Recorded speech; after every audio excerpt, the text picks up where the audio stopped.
tarde, boa madrugada, meu nome é Sidney Martins, professor de língua portuguesa aqui do LAC Concursos, o maior site de videoaulas do Brasil, quiçá das Américas, provavelmente do mundo. Então se liga só, hoje o assunto é muito importante, é coesão textual. E para estudar coesão textual, meu parceiro, você tem de ter toda a atenção do mundo, até porque as bancas cobram demasiadamente este assunto. E não é um assunto importante só para a prova objetiva, é um assunto importante, por exemplo, para a produção textual, porque redação e interpretação nada mais são do que a mesma coisa. Essa é a verdade. O que você estuda para interpretar um texto, você estuda para produzir um texto. Redação é uma interpretação ao contrário. Agora, quando a gente pensa em coesão, a gente normalmente, depois a gente vai trabalhar isso daqui, mas a gente tem basicamente a coesão referencial e a coesão sequencial. Para que serve isso? A coesão referencial, ela tem o intuito de evitar a repetição de um termo dentro do texto. Essa é a verdade. Porque quando a gente está falando na oralidade, a gente pode várias vezes repetir o mesmo termo e ninguém estranha. Agora, quando a gente está escrevendo e repete várias vezes o mesmo termo, a gente demonstra pobreza de vocabulário. Então, o pronome é o elemento primordial para evitar a repetição desse substantivo. Afinal de contas, a gente repete muito substantivo e o pronome ele trabalha em prol do nome, ou seja, em prol do substantivo. E são 3 pronomes: pronome relativo, pronome demonstrativo e pronome pessoal oblíquo átono. Sidney, não tem mais nenhum outro elemento que faça coesão referencial? Claro que tem, vários, mas esses 3 elementos são os principais. Porque eu estou te dizendo agora, para você estudar por fora, para pegar uma gramática, ou então pegar a apostila que a gente tem aí no site, no site de concurso, uma apostila essencial de língua portuguesa, e estudar estes 3 elementos. Agora, também tem a coesão sequencial. O que é isso? São as sequências das ideias empregadas dentro de um texto. Se tem causa, finalidade, oposição, conclusão, consequência e por aí vai. Então, você precisa entender que tem de estudar pronomes e conjunções. Estudem, vai fazer a diferença, tá? Então, vamos lá. Acompanha aqui comigo, ó. Coesão textual. Um texto é um conjunto de parágrafos formados por conjuntos de frases, formadas por conjuntos de orações, formadas por conjuntos de palavras. Aí uma vez uma aluna foi e falou assim para mim: Sidney, eu confundi aí, não era para ser oração primeiro que a frase, coisa e tal? Claro que não. Vamos lá, vamos entender isso na íntegra. Quando a gente faz uma análise textual, a gente, na verdade, tem de entender que está tudo interligado. Eu só faço uma análise textual se antes eu fizer uma análise gramatical. E toda a minha análise começa num camarada chamado morfema. O que é um morfema? O morfema é a menor unidade significativa de uma palavra. Tanto é que eu posso pegar uma palavra e dividi-la em partes menores. Aí eu vou ter ali alguns morfemas, como o radical, como a vogal temática, como as desinências, modo temporais e número pessoais, se for um verbo, como a desinência de gênero, se de repente for um nome. Então eu quero que vocês entendam isso. O primeiro elemento que a gente estuda é o morfema. Aí depois a gente pensa na palavra, depois a gente pensa na função sintática, depois a gente pensa na oração, depois a gente pensa na frase, depois a gente pensa no parágrafo, depois a gente pensa no período, para entender o texto como um todo. Então eu quero que vocês entendam, já de agora, o que é uma frase. Uma frase é qualquer enunciado que possua um sentido completo. Então, se eu entendi, é uma frase. E não precisa obrigatoriamente ter um verbo. Se você está em um hospital, alguém vira para você e faz assim, ó, silêncio. Você entende que é para ficar quieto? É ou não é verdade? Entende? Então aquilo dali é uma frase. Possui um enunciado com um sentido completo. E não tem um verbo. Agora, quando a gente fala de oração, obrigatoriamente tem de ter o verbo. Obrigatoriamente. Só que nem sempre a oração pode ser considerada uma frase. Pega, por exemplo, a oração subordinada. Eu tenho, quando falo de oração subordinada, uma relação de hierarquia. Aí eu tenho uma oração principal aqui em cima e uma oração subordinada aqui embaixo, dependendo da principal para poder fazer sentido. Ou seja, esta oração subordinada jamais vai ser considerada uma frase. Porque ela não tem sentido completo. Ela depende da oração principal para poder o quê? Fazer um sentido completo para o leitor. Então é por isso que a frase está num patamar acima da oração, ok? Agora, a conexão entre essas partes de um texto formam a coesão textual. Aí é claro que aqui a gente vai se ater ao texto escrito, porque se a gente parar para pensar em texto, tudo é texto. Texto é tudo aquilo que a gente analisa. Eu sou um texto, você é um texto, o mundo é um texto. E a gente interpreta o tempo todo. Agora, quando a gente pensa no texto escrito, a gente tem elementos que vão fazer uma conexão. Não precisa ser só uma conexão de referência. Pode ser uma conexão de ideias, como eu falei aqui para vocês. A gente vai ligar estes elementos através de elementos coesivos referenciais, com o intuito de evitar repetição, e também vai ligar esses elementos com uma coesão sequencial para ter uma progressão de ideias, para que aquele texto faça prioritariamente um sentido. E a gente vai começar a entender o que é coesão e coerência, tá? Agora, acompanha aqui comigo. A palavra texto vem do latim testum, que indicava tecido, que significa tecido. Assim, a coesão constitui as conexões entre os fios do tecido ou entre as informações, de modo a garantir que o texto pareça um conjunto harmônico. Detalhe: quando a gente pensa em texto, como nos foi apresentado, é exatamente isso, tá? Não é o joguinho da velha, não, é o tecido. Se você olhar mais de perto a minha blusa ou qualquer tecido, você vai perceber que são entrelaçados fios, linhas, para formar mais ou menos isso daqui. Aí é óbvio que é um conjunto harmônico. Só que cada texto tem o quê? Tem as suas entrelinhas, que na verdade são as inferências que a gente vai fazer em relação àquilo dali, só que depende do quê? Depende do nosso conhecimento de mundo. É para mostrar que o texto ele adquire uma certa autonomia a partir do momento que ele é produzido. Então o autor, ele de repente quis dizer uma coisa, só que aquele texto ele pode ser tão bom que ele pode adquirir outras nuances, através do quê? Do conhecimento de mundo do leitor. É claro que todo texto tem uma intencionalidade discursiva. Então, a ideia primária foi focada através dos olhos do leitor. Só que na hora que eu leio, vai depender se eu tenho bagagem para interpretar aquilo ou não. Vou citar como exemplo o nosso ambiente escolar e clássicos da literatura, como, por exemplo, Machado de Assis, Guimarães Rosa, Clarice Lispector, Altran Dourado e por aí vai. Aí você, quando criança, pegou um livro para ler e detestou. Provavelmente você não tinha maturidade, bagagem para fazer aquele tipo de leitura. Aí depois de um tempo, já na faculdade, você escuta os seus amigos falando, pô, tal livro é bem bacana. Escuta o professor falando, pô, tal livro é muito legal. Aí você pensa, caramba, só eu que detestei? Você detestou talvez porque não tenha lido no momento certo.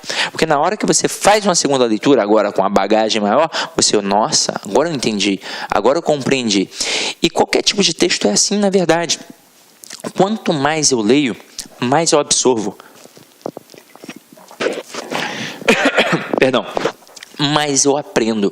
Então, aí está o segredo para a análise textual, mas está o segredo para a gramática, está o segredo para todas as outras matérias.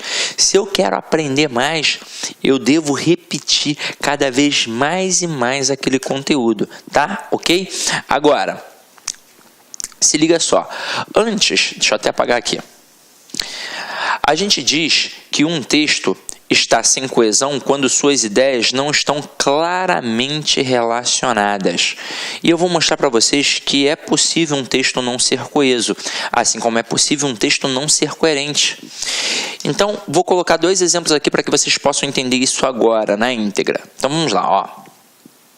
O primeiro, eu não simpatizo com Clara.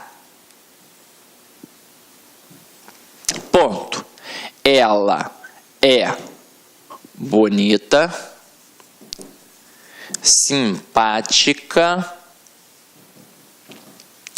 e sempre me ajuda. Aí pensa comigo agora, ó. Vamos olhar estrutura por estrutura. Eu não simpatizo com Clara. Vamos lá. Quem é que não simpatiza com Clara? Eu. Então eu tenho aqui um sujeito, eu tenho aqui um advérbio, que sintaticamente é uma adjunta adverbial de negação. Eu tenho um verbo que é transitivo direto e indireto, que é transitivo indireto, porque quem simpatiza, simpatiza com alguém, quem não simpatiza, não simpatiza com alguém. Ou seja, ele exige a preposição com. Então vamos lá. E com Clara acaba funcionando como um objeto indireto. Se eu simplesmente parasse aqui, o texto faria todo o sentido do mundo. Eu não simpatizo com Clara. É um texto que dá para entender. Agora, ele começa a apresentar argumentos para poder nos dizer o motivo de não simpatizar com a Clara. Aí tá aqui, ó. Ela é bonita. Ela quem? Clara. Então ele começa a apresentar os argumentos para não simpatizar com a Clara. Só que o primeiro argumento que ele apresenta é um argumento positivo. É um argumento em prol da Clara. Aí tu começa, opa, não simpatiza com a Clara porque ela é bonita? É recalque, é inveja. Aí depois, porque é simpática. E caramba. E aí vem o pior. E sempre me ajuda. E aí você para e pensa, como é que eu não vou gostar de uma pessoa que é bonita, que é simpática e que, para piorar, sempre me ajuda? Caramba, ela só tem aspectos positivos, então é óbvio que eu só posso gostar dela. É óbvio que eu tenho de simpatizar com ela. Então o texto, ele é coeso, beleza.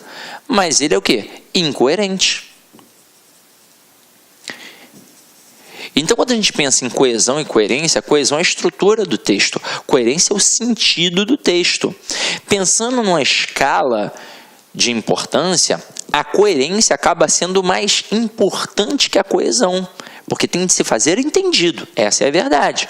Agora, é óbvio que a coesão trabalha em prol da coerência. Então, quanto mais coeso um texto, a possibilidade desse texto ser coerente é muito maior.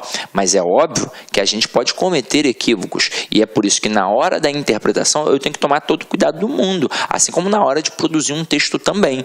Então coesão e coerência caminham juntas. Mas tem que tomar cuidado. Coesão é a estrutura e a coerência é o sentido. Agora, eu poderia colocar um texto assim, ó. Brisa suave, ponto. Coqueiros, ponto. Vamos lá. Areia, ponto. Mar, ponto.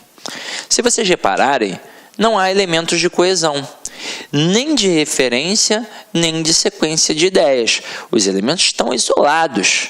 São estruturas nominais apenas. Nem dá para analisar sintaticamente. Essa é uma verdade. Agora, se não dá para concatenar através das estruturas, este texto é um texto não coeso. Ele não está coeso. Agora, pensa comigo. Será que essas palavras se aproximam semanticamente? Se aproximam. Elas fazem parte de um mesmo campo semântico. Porque elas fazem com que você e eu pensemos em quê? Numa palavra maior. A gente pensa em praia. Então, se estas palavras todas nos remetem à palavra praia, é porque, de certa forma, esta estrutura linguística que foi apresentada, ela tem uma coerência, mesmo não sendo coesa. Então, não é coeso, beleza, mas é um texto coerente.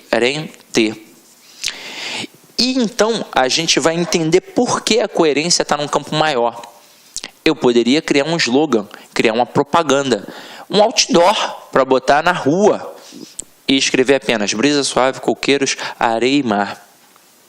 Você não iria entender que eu estava fazendo uma referência, uma alusão a uma praia, a um ambiente de praia? Claro que iria entender. E eu sequer precisei da coesão ali. Então, a gente vai agora cair para dentro de exemplos para poder perceber como é que a gente trabalha a coesão, tanto a referencial quanto a coesão sequencial, tá? Então acompanha aqui comigo, ó.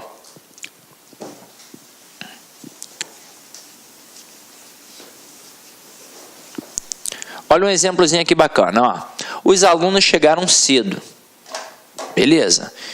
Então eu tenho aqui os alunos que funcionam como sujeito, um verbo que é intransitivo e o sido, que é um adjunto adverbial de tempo. Mas em algum momento a gente disse em qual local? Não. Só que aí numa ideia maior a gente pensa assim, ó, os alunos chegaram cedo, chegaram à escola. Ok, vamos lá. Mas isso nem foi relatado. Mas a gente faz uma pressuposição.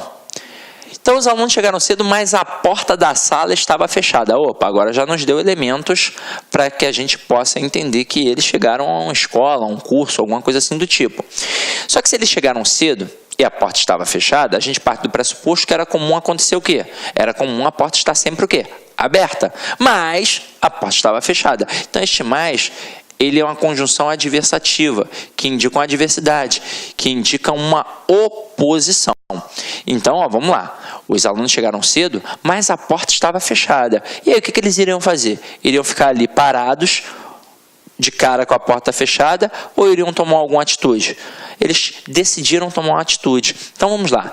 Decidiram, então, passar na secretaria. Olá, meus amigos, minhas amigas. Eu sou o professor Luiz Antônio Carvalho. Eu estou aqui para fazer um convite muito especial para você que acabou de assistir essa nossa aula específica, aula top de linha para o concurso da Universidade Federal do Rio Grande do Norte 2019. Nós aqui da Lá Concurso montamos um super curso completaço, ponto a ponto do digital. Essa aula que você assistiu é uma pequena parte da aula, ela não é completa, é uma aula demonstrativa. Essa é a intenção de demonstrar o nosso trabalho, a qualidade do nosso produto. Então convido você ao seguinte, para clicar aqui embaixo, tem um link, você vai ser direcionado diretamente para o site da LAC e ali você pode fazer sua matrícula num curso completaço. Eu tenho certeza que você não vai se arrepender, ponto a ponto do digital, por apenas 10 parcelas de R$20. 80 dias de acesso, o nosso cargo é assistente administrativo, ali está técnico, um erro do nosso marketing aí. Então, 80 dias de acesso, você vai poder assistir quantas vezes quiser e na hora que desejar.